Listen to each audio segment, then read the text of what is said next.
Explain.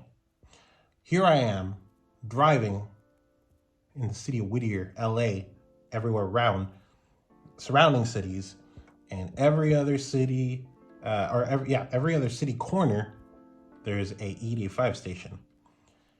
And here in California, LA specifically, 91 to fill up, 91 a gallon is 5.20, 5.30, 5.40, $5 and up.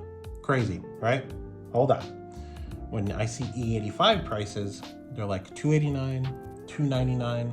I saw $2.79, $3.09. Crazy. So I was like, all right, we're going E85. I've been wanting to. All my other cars were E85. This is the only car that I've been too scared to go E85. And why is that? Because that lemon GT350 really put a bad taste in my mouth. But this one has been rock solid. So I went out, I bought the LU47 injectors from Ford Performance, brand new, from a gentleman named Chris. It was actually interesting because when we kind of met at Chick-fil-A. Yes, it was a Facebook Marketplace kind of deal, but they were brand new injectors. $250. Don't worry about it. Okay. So I meet with him, and we met at a Chick-fil-A. And first thing I noticed is this guy has a GT500. Thing's wild. All right. And he's like, hey, I recognize your face. And I was like, oh, my face. He's like, where do I recognize you from? And I was like, well, are you from Whittier? Are you local? My dumbass, of course he's local. Otherwise, why would he pick that Chick-fil-A? Anyway, it turns out that he watches our videos. So shout out to Chris. Very knowledgeable. He has a GT500 and he's boosting his GT350 with the twin turbo kit. I think, and they're dropping a new Gen 2 motor in right now, and they're building it. So hopefully, I asked him if he would be willing to do a podcast with me one of these days, and hopefully we can bring you all sorts of Mustang content. So stay tuned for that. But he ended up selling me the LU47 injectors, brand new, just like he said, in the box. I have the box. I can show you the box right here. Bam, right there. All right, so once I got the LU47 injectors, the next thing was to buy the tune. I went out, I purchased a tune. We're being tuned again by Ortiz. And then on top of that, I went out and I purchased credits for the HP tuner. Now, the process was, let me put it on the medium out of hold on, let me put it in like a number-based scale. I would put this at maybe like a 6 out of 10. Nah, let's say a 5 out of 10, because a 6 out of 10 is kind of wild, So why did I put that at a 5 out of 10? So, all right, let me walk you through the steps. First, you need to purchase the tune way in advance from when you want it. And the waiting, for me, I don't order shit online because I hate waiting. I hate waiting for stuff. I'm impatient. I'm gonna give you how much money I want that now, that's why I do Facebook Marketplace or OfferUp, and then I hate ordering shit off Amazon. So you got to order the tune ahead of time. You have to wait for the tune. All right. Depending on the tuner's load, how busy they are, that's how long you're going to wait. In my case, I ordered the tune Thursday morning, and then I got the first version of the tune Monday. Now, the next thing I find out is that you have to purchase the HP tuners credits. So that's what we did. Is I purchased for my vehicle, for GT350s, it's 2 credits at $50 each for like the 2018 Gen 3 Coyotes. I'm assuming the Gen 4 is going to be the same or worse. You need 4 credits, which is at $50 each, it's $200. Mine luckily was $100, and that's so you can license your HP tuner to tune this particular vehicle. Part of what they requested is when I purchased a tune was my stock file. I had never done this HP tuner thing before. I was used to SCT tuners, so it was kind of interesting to have to send them my tune file, like base file. Side note, if you're going to do this on an iPhone, I don't know if Android's the same way, but the tune delivery network sucks bad. So if you're doing HP, just keep in mind that you're gonna probably run into some issues. I don't know if it's because I have an iPhone 15. I have no idea. Maybe the Bluetooth module on this is a little different. Don't really know. That's like, I shouldn't have to think about these things. It should just work. So sometimes, you're halfway through reading your tune file via the HP dongle via Bluetooth, and all of a sudden the app crashes. Or I was tuning the vehicle today. We'll get to that a little later. And all of a sudden the app crashed, and it's like, well, what happens to, my car? Like, is it unusable? So far things have been okay, but it raises anxiety concern a little bit. So there's that portion. So far we've covered the tune, and then we've covered the licensing, and the last thing is installing the injectors. On a GT350, there's some things that aren't covered in this, like a normal GT LU47 install. And one of the things is that the GT350 has a fuel rail sensor, and it's a pain in the ass to install because there's a little yellow clip and it's on the fuel rail.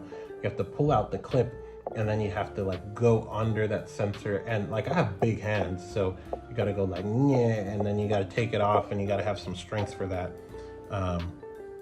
So yeah, and then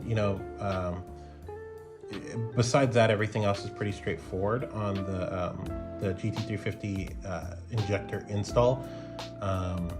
Like just watching GT install, just keep in mind that sensor is going to be a tad different. And we were able to install all the injectors in about an hour and a half. So keep that in mind. How it worked essentially is, when you order the tune, they're gonna ask you, hey, what kind of mods does your car have? For me, I'm not too crazy like I was. So all I had was a stock intake, and a cat delete, an X pipe, and I put in the captions LU47, and they're like, oh, we're gonna send you a tune ready for LU47. So that meant, and it's a 91 base tune, and I guess how they do it is they go gradual. So like, they'll start you at 91, and then they'll do some revisions on 91, and then they'll swap to 85. So they were like, oh, we're gonna give you a tune for 47-pound injectors. Okay, that means I have to install the 47-pound injectors before I can even start any revisions. Okay, here we go. So then an hour and a half later, I'm loading the tune, the TDN app, while the tune is processing, crashes, and I'm like, I don't know what to do at this point. So I'm hoping, like, it just crashes, so it doesn't give me any instructions or anything like that. So I'm just waiting till my car looks like it should. And it wasn't the first time it crashed. It was, even data logging, it crashes, or Bluetooth stops responding. So just keep an eye out, or not keep an eye out, just know that that's an issue when you're using HP tuners. Nobody told me. Maybe it's because I use an iPhone 15 Pro, but I'm not gonna try to troubleshoot that. So yeah, that's essentially what happened. Is I put everything together. Also, it's a pain in the ass to register for a TDN account, which is the Tune Delivery Network. So I guess it's like a portal that synchronizes with the app through your email account, where the tuner and you could send files back and forth, and then you can upload it to the little dongle and do stuff, I guess, and license your stuff. But yeah, so I was able to synchronize everything with the portal. Licensing was pretty straightforward. And then, yeah, I mean, essentially, the car fired right up. One of the things that kind of scared me on the email that they sent was, they said, no wide open throttle pulls yet. The car will be drivable. So I didn't put any wide open throttles, but my initial impressions were, while I'm driving it, one, I feel it sounds a tad different. That might just be me. Second thing is definitely the low to mid, like the low to mid end RPM torque, like under 3000 has changed for the better. It feels like there's a lot more, there's people home now. What is it where I want it? I think that's what the revisions are going to focus on, and maybe that's one of the places. And then, yeah, I mean, it's so far so good. I'm really hoping to experience the 85 by the end of the week. You know, if we get there, we get there. Next thing was the car on hot start starts up instantly. Like it's weird. Like you press the button, it's on. Like, and it's not like a strong power on. It's like a stumble power. It's not like, oh, something's wrong with the car. It's just like, oh, that's kind of weird. So maybe they'll focus on that. But for the most part, I mean, the last thing they asked for was like a data log of just driving around and carving at idle. So I gave them that. So I'm waiting for the first revision. Don't know how long that will take. Like I said, I want to be on E85 by the end of the week, but it's really, that's the thing that really bothered me about tuners, is we're at the end of their mercy kind of thing. And it's dependent on like their workload and stuff. So here I am, you know, waiting for the next one. And it's also kind of weird because it's like, because a lot of the tuners are like in Texas and in Florida and places outside of California because of how strict our EPA emissions are.